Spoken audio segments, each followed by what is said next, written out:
شروع اللہ کے نام سے جو بڑا مہربان نہایت رحم والا ہے۔ بے شک انسان پر زمانے میں ایک ایسا وقت بھی آ چکا ہے کہ وہ کوئی چیز قابل ذکر نہ تھا۔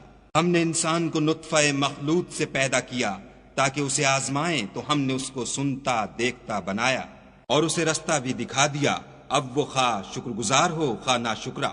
ہم نے کافروں کے لیے زنجیریں اور طوق اور دہکتی آگ تیار کر رکھی ہے۔ جو نیکوکار ہیں وہ ایسی شراب نوش جان کریں گے جس میں کافور کی آمیزش ہوگی۔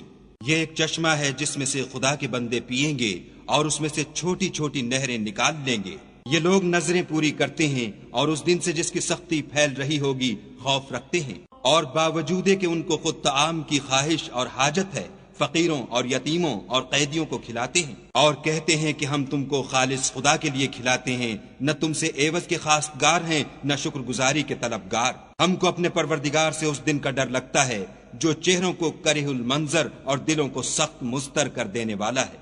تو خدا ان کو اس دن کی سختی سے بچا لے گا اور تازگی اور خوش دلی عنایت فرمائے گا، اور ان کے صبر کے بدلے ان کو بہشت کے باغات اور ریشم کے ملبوسات عطا کرے گا۔ ان میں وہ تختوں پر تکیے لگائے بیٹھے ہوں گے، وہاں نہ دھوپ کی حدت دیکھیں گے نہ سردی کی شدت۔ ان سے ثمردار شاخیں اور ان کے سائے قریب ہوں گے، اور میووں کے گچھے جھکے ہوئے لٹک رہے ہوں گے۔ خدام چاندی کے باسن لیے ہوئے ان کے ارد گرد پھریں گے، اور شیشے کے نہایت شفاف گلاس، اور شیشے بھی چاندی کے جو ٹھیک اندازے کے مطابق بنائے گئے ہیں، اور وہاں ان کو ایسی شراب بھی پلائی جائے گی جس میں سونٹ کی آمیزش ہوگی۔ یہ بہشت میں ایک چشمہ ہے جس کا نام سلسبیل ہے، اور ان کے پاس لڑکے آتے جاتے ہوں گے جو ہمیشہ ایک ہی حالت پر آئیں گے۔ جب تم ان پر نگاہ ڈالو تو خیال کرو کہ بکھرے ہوئے موتی ہیں، اور بہشت میں جہاں آنکھ اٹھاؤ گے کثرت سے نعمت اور عظیم الشان سلطنت دیکھو گے۔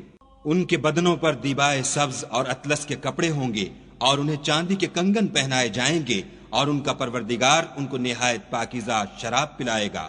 یہ تمہارا صلہ ہے اور تمہاری کوشش خدا کے ہاں مقبول ہوئی۔ اے محمد صلی اللہ علیہ وآلہ وسلم، ہم نے تم پر قرآن آہستہ آہستہ نازل کیا ہے، تو اپنے پروردگار کے حکم کے مطابق صبر کیے رہو، اور ان لوگوں میں سے کسی بد عمل اور ناشکرے کا کہا نہ مانو، اور صبح و شام اپنے پروردگار کا نام لیتے رہو، اور رات کو بڑی رات تک اس کے آگے سجدے کرو اور اس کی پاکی بیان کرتے رہو۔ یہ لوگ دنیا کو دوست رکھتے ہیں اور قیامت کے بھاری دن کو پسے پشت چھوڑے دیتے ہیں۔ ہم نے ان کو پیدا کیا اور ان کے مفاصل کو مضبوط بنایا، اور اگر ہم چاہیں تو ان کے بدلے انہی کی طرح اور لوگ لے آئیں۔ یہ تو نصیحت ہے، جو چاہے اپنے پروردگار کی طرف پہنچنے کا رستہ اختیار کرے، اور تم کچھ بھی نہیں چاہ سکتے مگر جو خدا کو منظور ہو۔ بے شک خدا جاننے والا حکمت والا ہے، جس کو چاہتا ہے اپنی رحمت میں داخل کر لیتا ہے، اور ظالموں کے لیے اس نے دکھ دینے والا عذاب تیار کر رکھا ہے۔